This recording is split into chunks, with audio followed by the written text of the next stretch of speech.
तो बच्चों, कैसे हो आप सभी? बढ़िया। आई होप कि आपने पिछली क्लास को अच्छे से देखा होगा और उसमें आपको कोई डाउट नहीं रहा है। ठीक है, ऐसा मैं समझता हूँ क्योंकि आपके कोई सवाल नहीं आए हैं। तो हमने लास्ट क्लास में बलबन को पढ़ा था नायब के रूप में।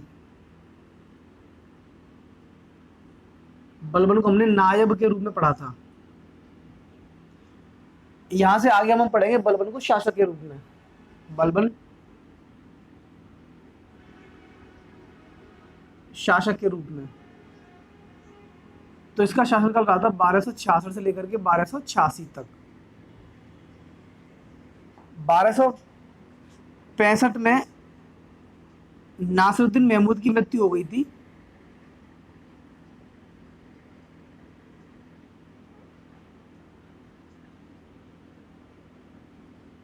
लेकिन कुछ समय के बाद बलबन 1266 में सिंहासन पर बैठा था, राजगद्दी पर बैठा था। इसकी कुछ उपाधियां थी, वो लिख लीजिए।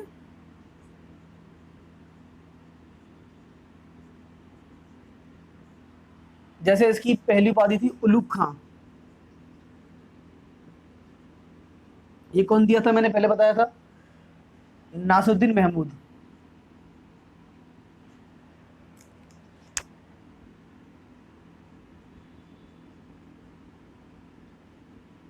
नासुद्दीन महमूद द्वारा दी गई थी।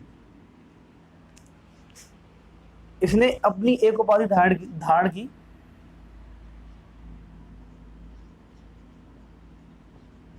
जिल्ले इल्ला, अर्थात ईश्वर का प्रतिबिंब। ईश्वर का प्रतिबिंब मतलब एक प्रकार से ईश्वर का चेहरा, खुदा का चेहरा। जैसे हम आईने में अपना ही चेहरा देखते हैं, ऐसे ही ईश्वर का प्रतिबिंब कहता है खुद को।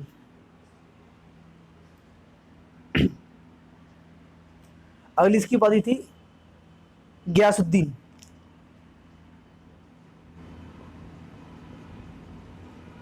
गयासुद्दीन ये इसने राज्यारोहण के समय ग्रहण की थी।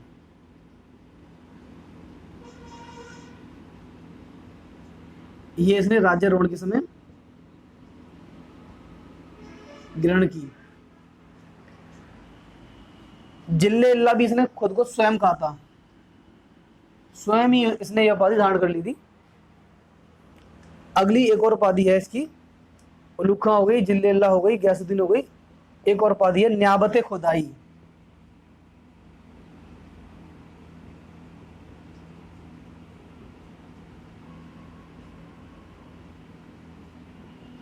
न्याबते खुदाई, इसका अर्थ होता है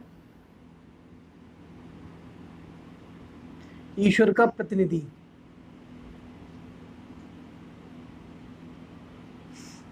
ठीक है, तो इसकी ये कुछ उपाधियां थी।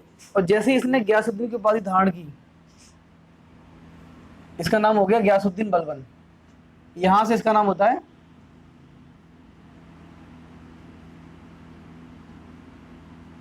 गयासुद्दीन बलबन।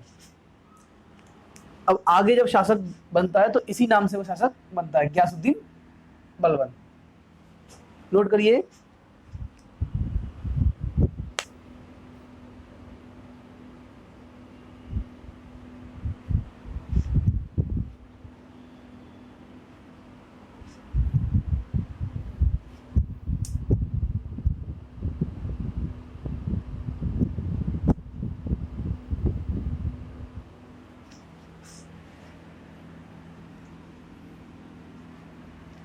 देखो आगे, ये तो रही इसकी उपाधियां। अब चलते हैं इसके प्रारंभिक जीवन में। प्रारंभिक जीवन,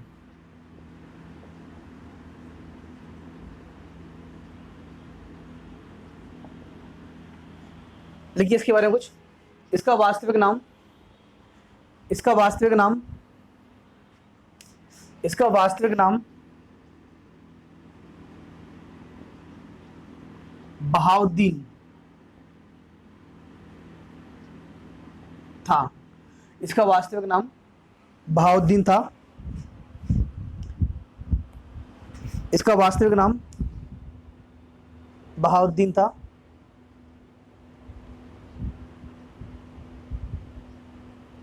इसके पूर्वज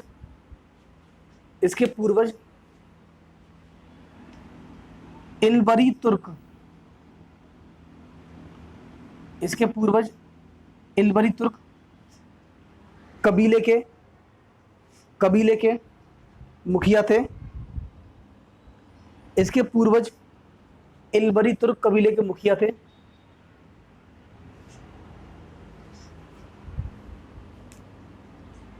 मंगोलों ने इसे बंदी बना लिया। मंगोलों ने इसे बंदी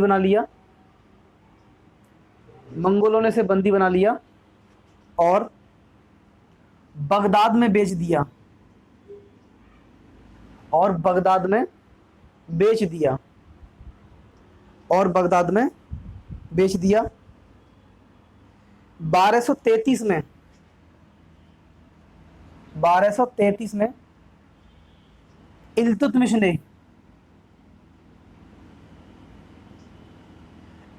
ने इसे ग्वालियर विजय के बाद खरीदा।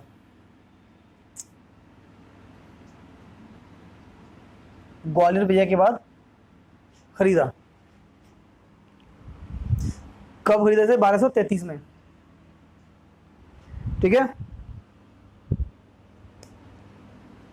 जल्दी ही यह इल्तुतमिश का कृपा पात्र बन गया और दल चालीसा में शामिल हो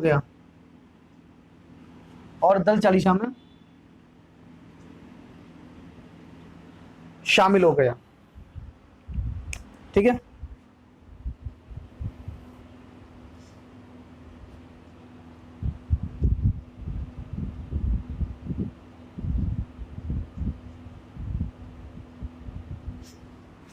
आगे देखिए, लिखिए आगे। कुछ समय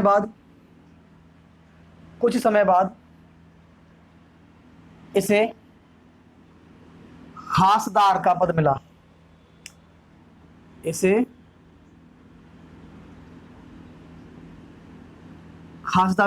खासदार का अर्थ है सुल्तान का व्यक्तिगत सेवक।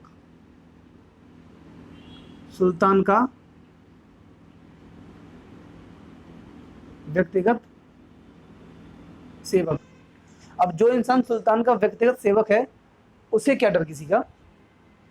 तो बलबन की पहुंच भी अब अन्य लोगों तक होने लगी थी शासन में, और उसका इम्पैक्ट भी अन्य लोगों पर बहुत अच्छे से पड़ने लगा था। तो उसे इल्तुतमिश के समय मिला खासदार का पद।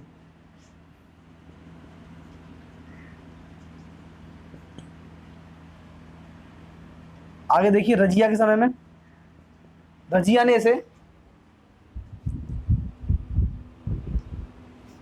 अमीर शिकार बनाया।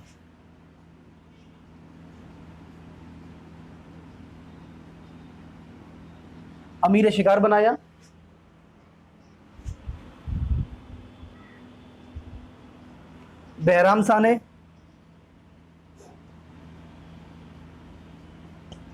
अमीर आखुर बनाया।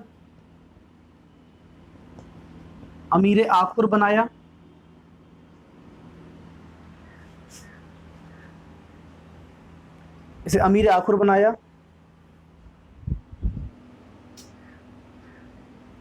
मशहूद शाह ने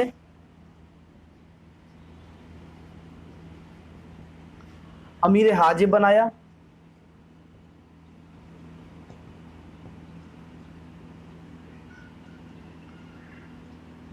और हाँसी का इक्ता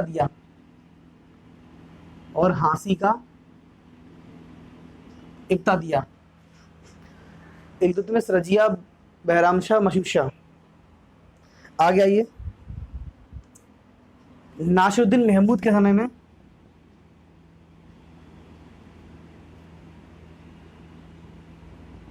ये नायब बन गया,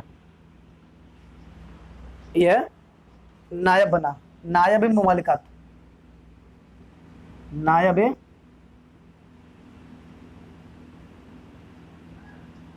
मुमालिकात बना।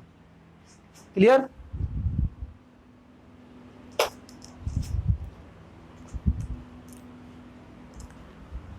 अब इसे इतने सारे पोस्ट पहले मिल चुके थे। इल्तुतमिश के समय खासदार बना, रजिया के समय अमीर शिकार बना, बैराम शाह के समय अमीर आखुर बना, महमूद शाह के समय अमीर हाजिब बना और आसिया एकता मिला, और नासिरुद्दीन महमूद के समय नायब मुमालिकात बना। ठीक है, बलबन में अपनी काबिलियत थी, इसीलिए वो इतनी सारी पोस्ट में पहुंच सका, और बाद में वो सुल्तान ही बना।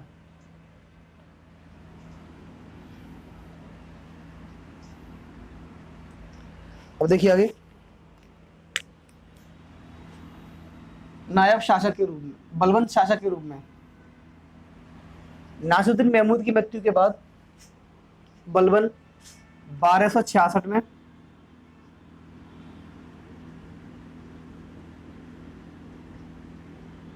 सुल्तान बना।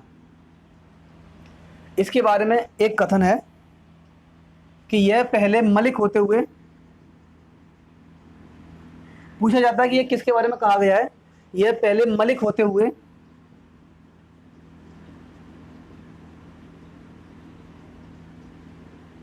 खान हो गया। दोनों पोस्ट है, मलिक और खान, फिर सुल्तान बन गया।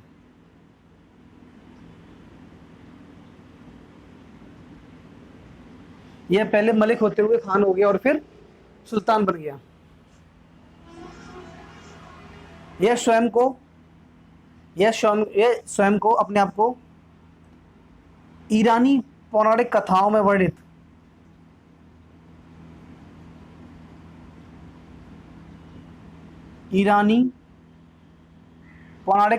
वर्णित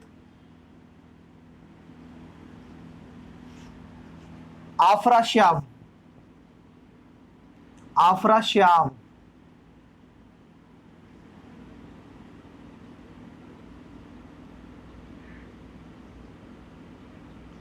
का वंशज कहता था। आफराश्याम का वंशज कौन था? कौन कहता था अपने आप को? बलबन।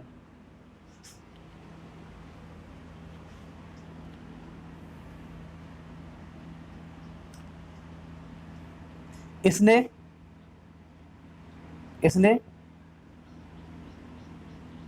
द्वितीय इल्बरी वंश, पहला कौन था? इल्तुतमिश वाला। इसने द्वितीय इल्बरी वंश की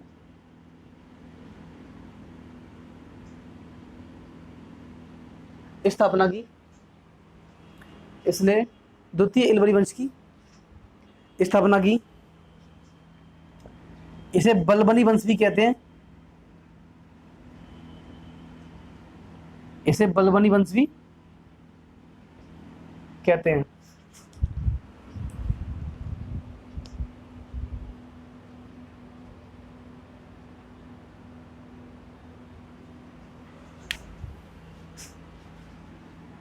इल्बरी वंश क्यों? क्योंकि यह इल्बरी तुर्क जाति का था। मैंने शुरुआत में बताया भी था, यह इल्बरी तुर्क जाति का था। और बलबनी क्यों? क्योंकि इसका नाम था बलबन। गयासुद्दीन इसकी उपाधि है, बहाउद्दीन इसका वास्तविक नाम था।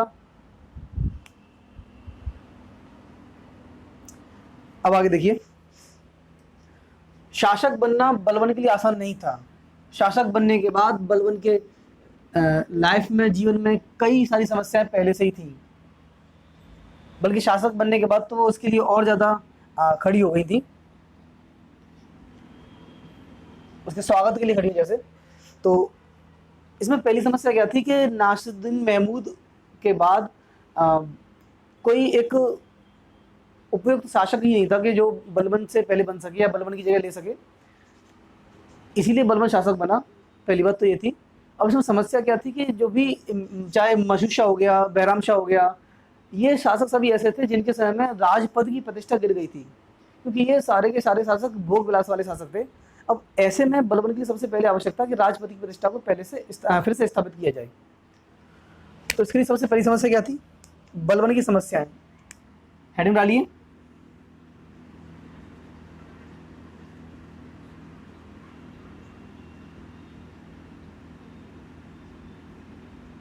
बलबन की समस्याएं। तो इसकी पहली समस्या थी राजपद की प्रतिष्ठा को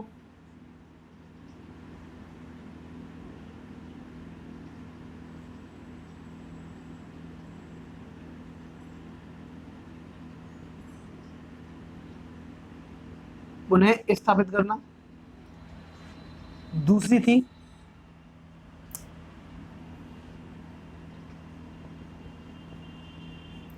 मंगोल आक्रमण। मंगोल आक्रमण। तीसरी थी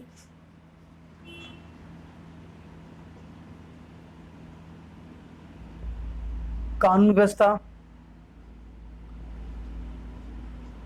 को पुनः ठीक करना। अगली थी मेवातियों का दमन, मेवातियों का विद्रोह। नेक्स्ट एक बंगाल की समस्या होती है बस।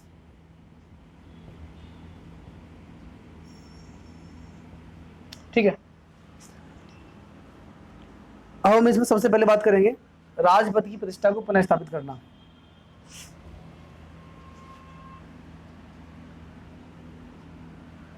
इसमें लिखिए कुछ, ये थोड़ा सा थ्योरेटिकल है। शासक बनने के बाद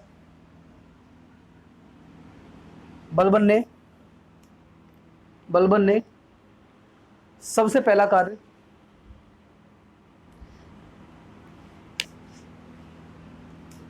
राजत्व के सिद्धांत,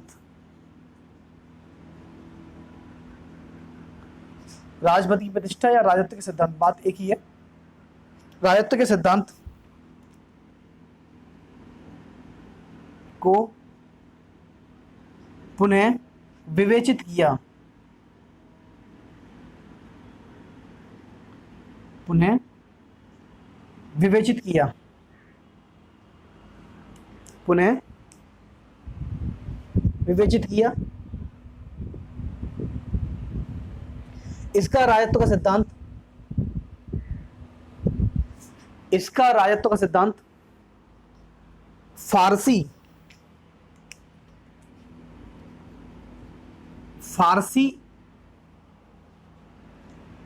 परंपराओं पर आधारित था।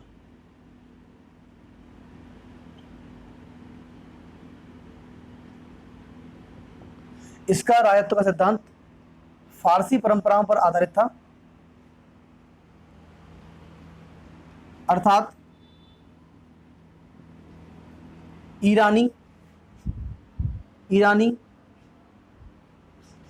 शासानी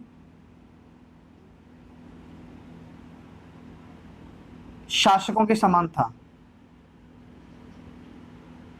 अर्थात ईरानी शासानी शासकों के समान था। इसमें आगे लिखिए, बलबन सुल्तान को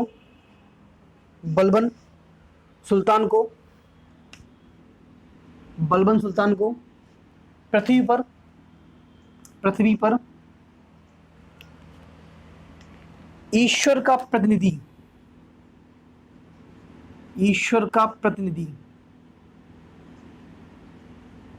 और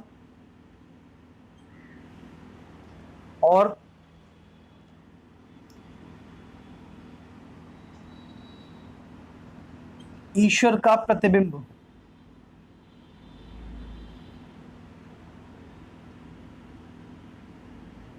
जिल्ले इलाही,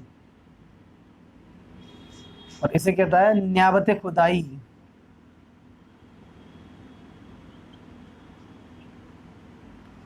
बलबन सुल्तान को पृथ्वी पर ईश्वर का प्रतिनिधि और ईश्वर का प्रतिबिंब जिल्ले इलाही मानता है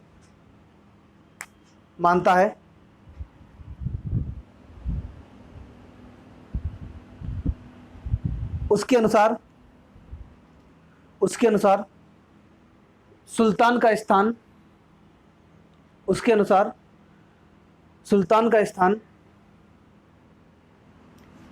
पैगंबर के बाद आता है। उसके अनुसार सुल्तान का स्थान पैगंबर के बाद आता है। सुल्तान ईश्वर की शक्ति और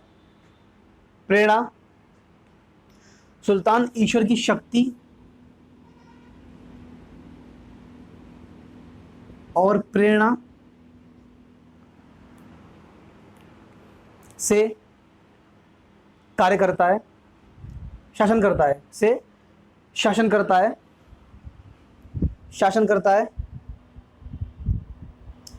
अतः किसी को भी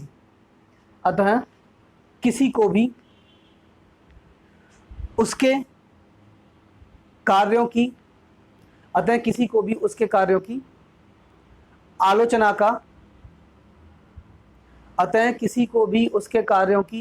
का कोई भी अधिकार नहीं है। उसके कार्यों की आलोचना का कोई भी अधिकार नहीं है। बलबन सुल्तान के पद को निरंकुश मानता है। बलबन सुल्तान के पद को निरंकुश मानता है, उस पर कोई अंकुश नहीं हो किसी का।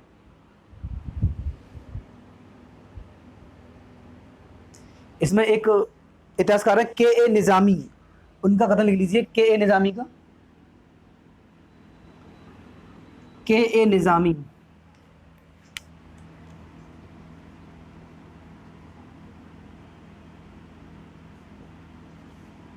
वो लिखते हैं, बलबन एक उत्तम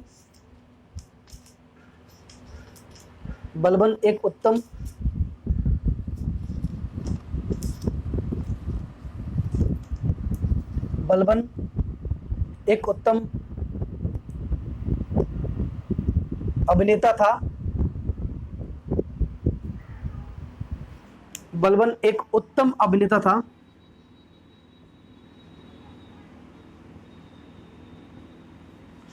और वह अपने दर्शकों को आधुनिक फिल्मी सितारों की तरह मंत्रमुग्ध रखता था।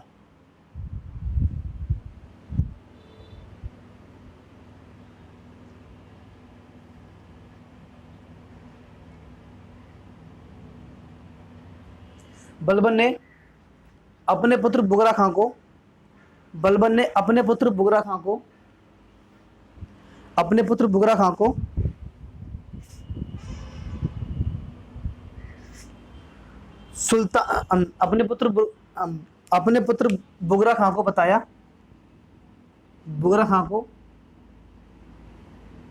बताया कि सुल्तान का पद निरंकुशता का सजीव प्रतीक है। सुल्तान का पद निरंकुशता का सजीव प्रतीक है। आगे लिखिए, बलबन के राजत्व की यहां से क्वेश्चन बनता है, ध्यान रखना। बलबन के राजत्व की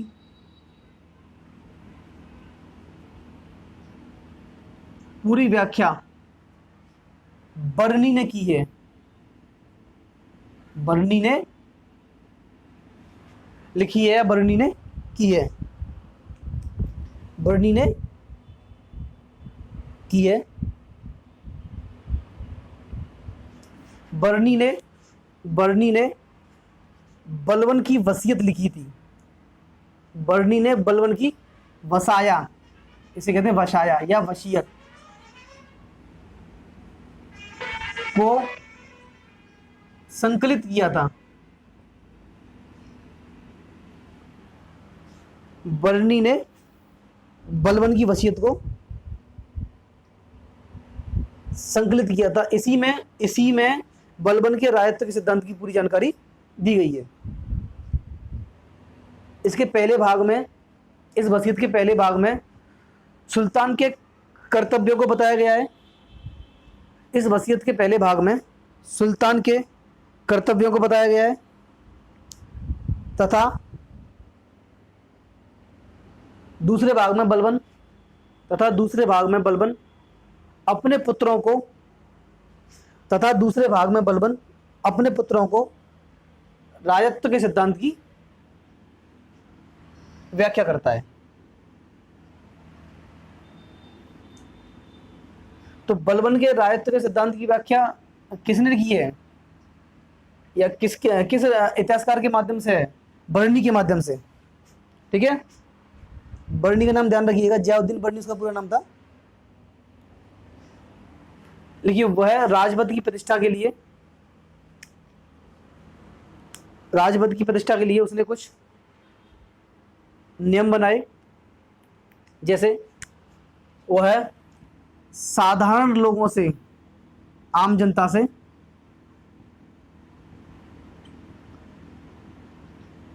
बात नहीं करता था। सिर्फ उसका वजीर ही उससे बात कर सकता था। उसने खुद को एकांकी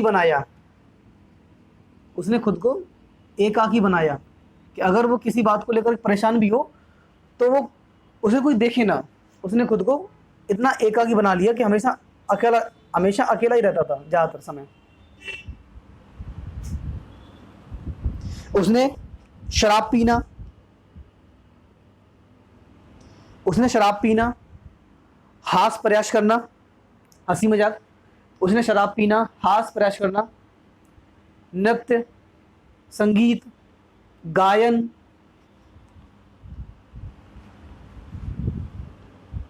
आदि पर पूरी तरह से रोक लगा दी। नृत्य, संगीत, गायन, शराब पीना, हंसी मजाक करना आदि पर पूरी तरह से रोक लगा दी।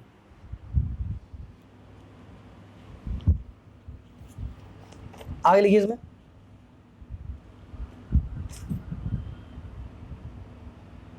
उसने फारसी पद्धतियों या फारसी परंपराओं को अपने दरबार में शुरू किया। उसने फारसी परंपराओं को अपने दरबार में शुरू किया। वह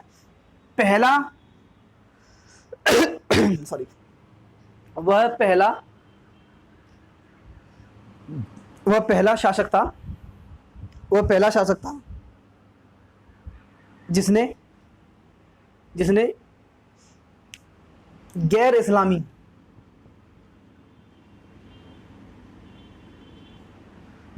इस्लामी परंपराओं को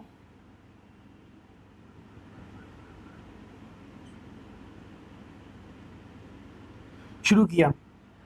अब आप लोगों को लग रहा होगा कि ये फारसी परंपराएं गैर इस्लामी कैसे हो गई। देखिए, फारस कहते थे ईरान को, ठीक है।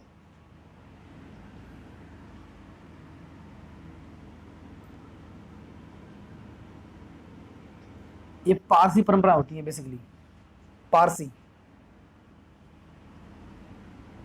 तो इसीलिए ये गैर इस्लामिक होती है, इसलिए ये गैर इस्लामिक है क्योंकि पारसी परंपराएं हैं। फारसी यानी कि फारस कहते हैं ईरान को, और इसीलिए ये पारसी परंपराएं थी।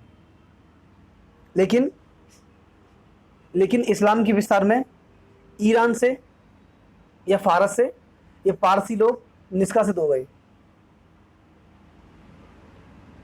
ठीक है, अब पारसियों की कुछ परंपराएं आपको सिया समुदाय में मिल जाएंगी, सिया मुस्लिम समुदाय में मिल जाएंगी आपको, और इसीलिए ईरान में अब ज़्यादातर सिया रहते हैं। ईरान को सियाओं का क्षेत्र माना जाता है। सुन्नी और सिया, आपने दो समुदाय पढ़े होंगे इस्लाम में। इस्लाम में दो समुदाय हैं, शिया और सुन्नी। इनके बारे में किसी और दिन विस्तार से जानेंगे। ठीक है, तो जो ईरान के, अब वर्तमान में ईरान शिया बाहुल क्षेत्र है, शिया बाहुल देश है। तो इसीलिए सुन्नी जो है अभी भी शियाओं को एक वास्तविक मुसलमान नहीं मानते हैं। अब आगे देखिए, इसने गैर इस्लामी परंपराओं को शुरू किया। कैसे शुरू किया, क्या क्या परंपराएं थी वो? सिजदा, पहली परंपरा का नाम था सिजदा।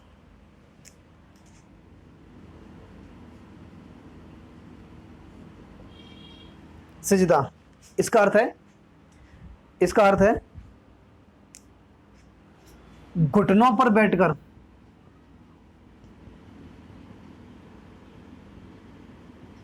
बैठकर सुल्तान के आगे झुकना,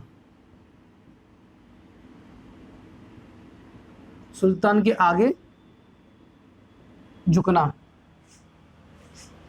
दूसरा है पायबोस,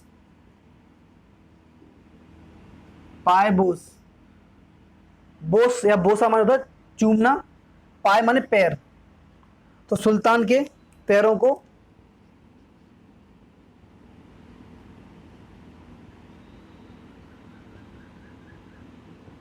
चूमना, सुल्तान के पैरों को चूमना। सिजदा, पायबोस, नौरोज,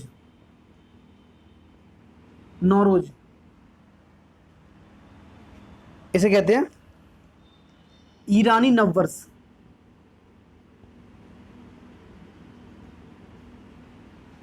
को मनाना, ये त्योहार इसने शुरू किया नौरोज का। सिजदा शुरू किया, पायबोस शुरू किया। ठीक है, आगे लिखिए। यह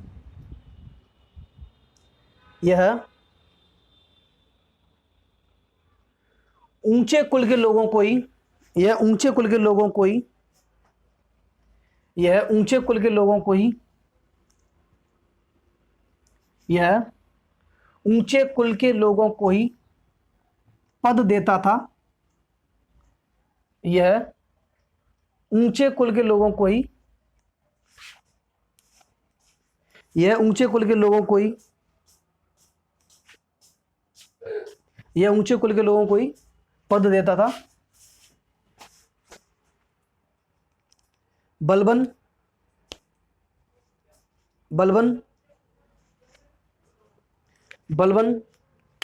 निम्न कुल के लोगों को देख करके या आम लोगों को देख करके, बलबन निम्न कुल के लोगों को देख करके या आम साधारण लोगों को देख करके कहता था कि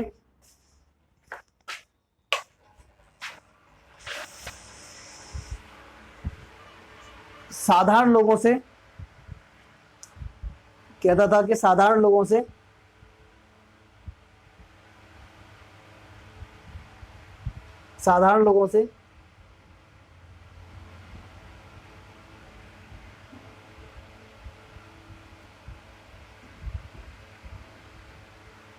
मैं बात करना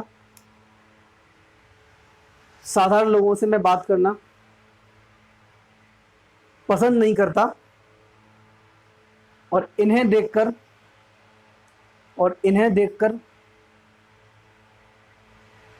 मेरा हाथ मेरी तलवार पर मेरा हाथ मेरी तलवार को उठाने के लिए उत्तेजित हो जाता है। उत्तेजित हो जाता है। ठीक है। अब एक बात और है कि बलबन खलीफा को मानता था, लेकिन उसने कभी खलीफा से खिल्लत प्राप्त नहीं की थी।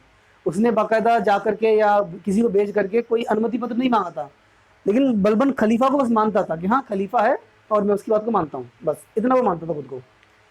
देखिए बलबन बलबन खलीफा की राजनीतिक सत्ता बलबन खलीफा की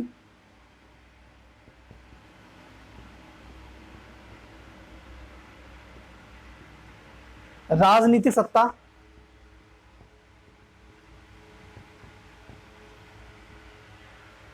खलीफा की राजनीतिक सत्ता को मानता था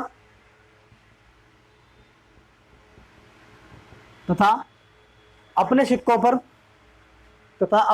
पर उसने खलीफा का नाम भी लिखवाया लेकिन खलीफा से कभी भी खिल्लत प्राप्त नहीं की। तो ये था बलबन का राजपद की प्रतिष्ठा का सिद्धांत, जिसे उसने कैसे स्थापित किया आपने जाना। उसने एक निरंकुश शासन की स्थापना की। ठीक है। वह आम लोगों से बिल्कुल बात नहीं करता था।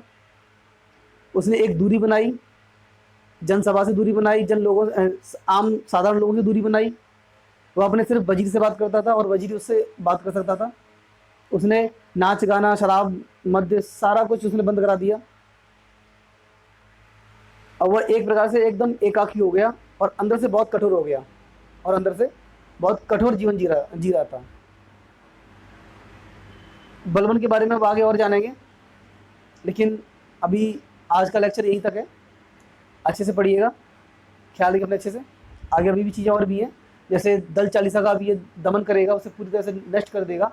और आगे जैसे मंगोल आक्रमण है, उसको भी कैसे ये टैकल करेगा, ये चीज़ें आगे देखेंगे। ठीक है। अच्छे से ख्याल रखिए अपना, पढ़ते रहिए।